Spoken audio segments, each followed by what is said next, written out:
श्री कृष्णा। राधे राधे। सभी माता बहनों को कार्तिक मास के चौथे अध्याय की बहुत बहुत बधाई हो। माता शारदा की कृपा लिखूं भाव अनमोल, कार्तिक माहत्म कहूँ चौथा अध्याय खोल। तब नारद जी बोले, ऐसा कहकर भगवान विष्णु ने मछली का रूप धारण किया और विंध्याचल पर्वत पर तप कर रहे महर्षि कश्यप की अंजलि के जल में जा पहुँचे। महर्षि कश्यप ने दया करके उनसे अपने कमंडल में रख लिया। जब उनका बड़ा रूप धारण किया तो उन्होंने अपने कुएं में डलवा दिया। जब वह कुएं में भी ना समा सकी तो उन्होंने उसे तालाब में फेंक दिया। जब तालाब में भी ना आ सकी तो उन्होंने उसे समुद्र में डाल दिया। यह वहाँ भी बढ़ने लगी। फिर उस मत्स्य रूपी नारायण ने उसे शंखासुर को मार डाला। तत्पश्चात शंख को हाथ में लेकर बद्री वन में आ गए। बद्री नारायण में आकर उन्होंने सब ऋषियों व महर्षियों को बुलाकर आज्ञा दी कि पानी में इधर उधर फैले हुए वेदों को ढूंढो और उन्हें शीघ्र ही निकालकर मेरे पास लाओ। तब तक मैं देवताओं के साथ श्री प्रयागराज में ठहरूंगा। इसके बाद सब ऋषि महर्षि ने मिलकर सब बीजों मंत्र सहित मंत्रों को ढूंढा, निकाला। उन मंत्रों में से जो भाग जिस जिस ऋषि को मिला वह उसी का हो गया। उस भाग के उन दिनों से वह ही ऋषि कहलाए। सब वेदों को लेकर ऋषि महर्षि प्रयागराज में आए और उन्होंने वे सब भगवान विष्णु व ब्रह्मा जी को समर्पित कर दिए। ब्रह्मा जी वेदों को पाकर बड़े ही प्रसन्न हुए। उन्होंने देवताओं ऋषियों के साथ अश्वमेघ यज्ञ किया। यज्ञ के अंत में देवता गंधर्व यक्ष गान भगवान विष्णु को दंडवत करके प्रार्थना करने लगे। देवताओं ने कहा, हे देव, हे जगन्नाथ, हे प्रभु, हमारी प्रार्थना सुनिए। हम लोगों के हर्ष का समय है, इसलिए आप हमें वरदान दीजिए। नष्ट हुए वेद पुनः ही श्री ब्रह्मा जी को प्राप्त हो गए हैं। लक्ष्मीपति, आपकी अनुकंपा से हम देवताओं को यज्ञ का भाग भी मिला है। यह स्थान आपके प्रसाद से आज पृथ्वी भर में सर्व प्रदान पुण्य को बढ़ाने वाला है, मुक्ति तथा भक्ति को प्रदान करने वाला है हो, ब्रह्मा हत्या आदि पापों का नाश करने वाला हो, परम पवित्र और अक्षय फल देने वाला हो। यह वरदान हमें दीजिए।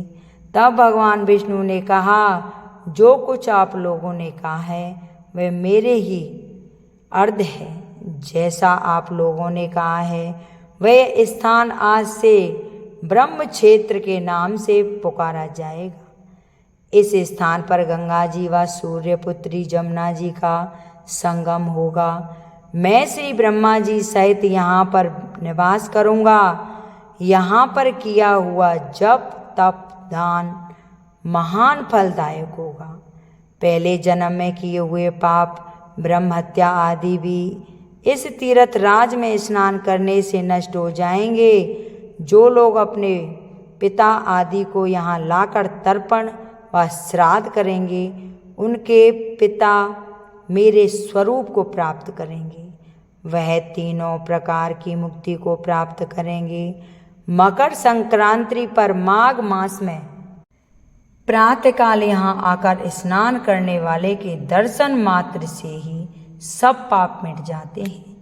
ठीक उसी तरह सूर्य के तेज से अंधकार का नाश हो जाता है। हे मुनीश्वर, मेरे वचन ध्यान से सुनिए। मैं सर्वत्र व्याप रहता हूँ, भी हमेशा बद्री वन में निवास करता हूँ। सैकड़ों वर्ष तक किसी दूसरे स्थान पर तप करने का जो फल मिलता है वही फल एक दिन में मिल जाएगा। जो मनुष्य मेरे स्थान बद्री क्रम में आ कर दर्शन करेंगे वह जीवन मुक्त हो जाएंगे और उनके समस्त पाप नष्ट हो जाएंगे। सूत जी बोले। ऐसा कहकर भगवान विष्णु वहाँ से अंतर ध्यान हो गए। देवतागण भी अपने अंशों को वहीं छोड़कर चले गए। जो मनुष्य इस कथा को श्रद्धापूर्वक करते व सुनते हैं वह श्री प्रयागराज बद्रिकाश्रम जाने व स्नान करने के समान फल को प्राप्त करते हैं। हे विष्णु भगवान, जैसे आपने देवताओं के कारज संवारे वैसे ही मेरी कथा सुने हुंकारा भरे उनकी सभी मनोकामना पूर्ण करना। अब आपको सुनाते हैं कार्तिक महात्म की एक पौराणिक बहुत ही सुंदर कथा। एक बुढ़िया माई थी, उसके एक बेटा और बहू थी। बुढ़िया माई अपने बेटे से कहने लगी, अरे बेटा, कार्तिक का महीना आ गया है और मैं चाहती हूँ कि मैं कार्तिक स्नान करने के लिए जाऊँ। तो उसका बेटा बोला कि माँ कोई बात नहीं, आप चले जाओ। बेटा बाजार जाता है, वहाँ से घी बूरा शक्कर सब कुछ ले आता है और अपनी पत्नी से कहता है कि सुनो, मेरी माँ कार्तिक स्नान करने के लिए जाएगी और आप ऐसा करना कि लड्डू बना दो। तो उसकी बहू बड़ी चालाक थी, उसने क्या किया, घी बूरा सब कुछ रख लिया और चुनी भूसी के लड्डू बनाकर और रख दिए। बुढ़िया माई को उसका बेटा गंगा जी के किनारे ले जाता है, वहाँ एक झोंपड़ी बनाता है और वहीं उस बुढ़िया माई को बिठा देता है। अब तो कार्तिक स्नान चालू होता है। बुढ़िया माई सुबह सुबह सूर्य उदय से पहले ही स्नान करती है, स्नान करके पूजा पाठ दीपदान करती है और फिर अपनी कुटिया में आती है और जैसे एक लड्डू निकालती है, भगवान का भोग लगाती है, खाने के लिए बैठती है तो कृष्ण भगवान छोटे से बच्चे का रूप धारण करके और उसको गेट को खोल आवाज़ लगाते हैं, आटरिया माई टाटरिया खोलिए के बरिया, एक कार्तिक नहाऊं और एक लड्डू पाऊं। बुढ़िया माई कहती है कि कोई बात नहीं, ले बेटा ले ले। ऐसे ही ऐसे उसका पूरा कार्तिक का महीना निकल गया तो भगवान ने उन्हें दर्शन दिए और कहा कि बुढ़िया माई, तूने कार्तिक नहाया है बड़े नियम से और आज मांग ले, क्या मांगना है। वो कहती है, मैं क्या मांगूं, मैं तो कुछ जानती नहीं हूँ। तो भगवान ने ठोकर मारी और उस झोंपड़ी को महल में बदल दिया। अब महल में झोंपड़ी को बदल दिया तो बुढ़िया माई बहुत खुशी रही और वहीं रहने लग गई। हाली हमाली नौकर चाकर काम कर रहे थे और बुढ़िया माई तो आनंद से रहने लग गई। उसका बेटा बोला कि हमारी बुढ़िया माई को कितने दिन हो गए, कार्तिक पूर्ण हो गया, चलो उन्हें ले आते हैं। अब जैसे ही लेने पहुंचा बेटा तो वहाँ क्या देखता है कि जहाँ वो झोंपड़ी बना के गया था वहाँ तो महल बने हुए हैं। तो वो सबसे पूछने लगा कि मैं अपनी बुढ़िया माई को यहाँ बिठा के गया था और अब वो यहाँ नहीं है, कहाँ चली गई, आपने किसी को देखा है। तो सभी बोले कि जब से ये झोंपड़ी हटी है हमने तो यहाँ महल को बना देखा है, हमने तो यहाँ देखा ही नहीं कि कोई झोंपड़ी थी। तो बुढ़िया माई ऊपर थी, वो देखती है कि मेरा बेटा आया है तो बुढ़िया माई उसको आवाज़ लगाती है कि आजा बेटा, मेरे कार्तिक के दाराई दामोदर ने और मेरे लिए ये महल बनाया है। बेटा पहुंचता है कि माँ जी घर चलो। तो वो कहती हैं कि बेटा मैं घर नहीं जाऊंगी, मैं तो यहीं भगवान का भजन करूंगी और आराम से यहीं रहूंगी। बेटा घर वापस आ जाता है और सारी बातें अपनी पत्नी को बताता है। पत्नी कहती है कि अब की बार मैं भी अपनी मैया को कार्तिक नहलाऊंगी। कार्तिक का महीना आया, उसने अपनी माँ के पास बुलावा भेजा, अपने पति को भेजा कि जाओ मेरी माता को बुला कर लाओ। अब उसकी माता को बुला कर लाया जाता है तो वो कहती है कि माँ, जैसे मेरी सास कार्तिक स्नान करने के लिए गई थी ऐसे ही तुम जाओ।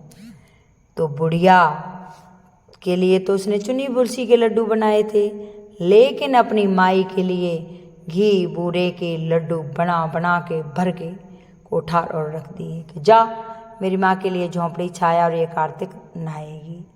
अब तो बुढ़िया माई वहाँ चली जाती है। सुबह सूर्योदय से पहले नहाती है, नहाकर भगवान का भोग लगाती है और जैसे ही लड्डू खाने बैठती है फिर वही कृष्ण भगवान छोटे से बच्चे का रूप धारण कर राई दामोदर उसके सामने आते हैं और कहते हैं टाटरिया माई टाटरिया खोल कवरिया कार्तिक नाव एक लड्डू पाऊँ। तो बुढ़िया माई कहती है घी के बूरे के धी के जमाई के लड्डू तोकूं के मोकूं, यह कहकर और बुढ़िया माई उस लड्डू को खा लेती है। ऐसे ही ऐसे समय बीतता है, कार्तिक पूर्ण होता है। फिर राई दामोदर और मेरे कान्हा जी आते हैं, कहते हैं बुढ़िया माई मांग ले, क्या मांगना है कि मुझे ऐसा ही दे जैसे उस बुढ़िया को दिया था, ऐसे ही मेरे भी महल बना दे और ठाट बाट कर दे।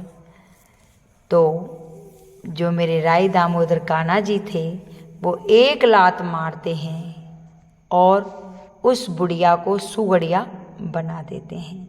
अब सुगड़िया बना देते हैं तो सुगड़िया फूं फूं फूं फूं करती हुई इधर उधर डोलती है।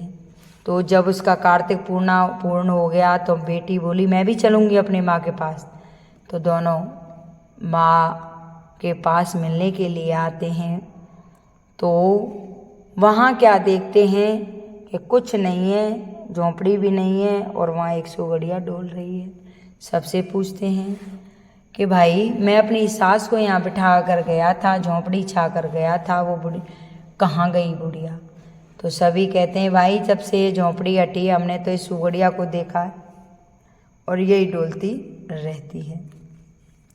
फूं फूं करती हुई उनके पैरों से लिपट जाती है। फिर उसका जमाई पंडितों को बुलाता है और पूछता है कि इसका निवारण कैसे हो।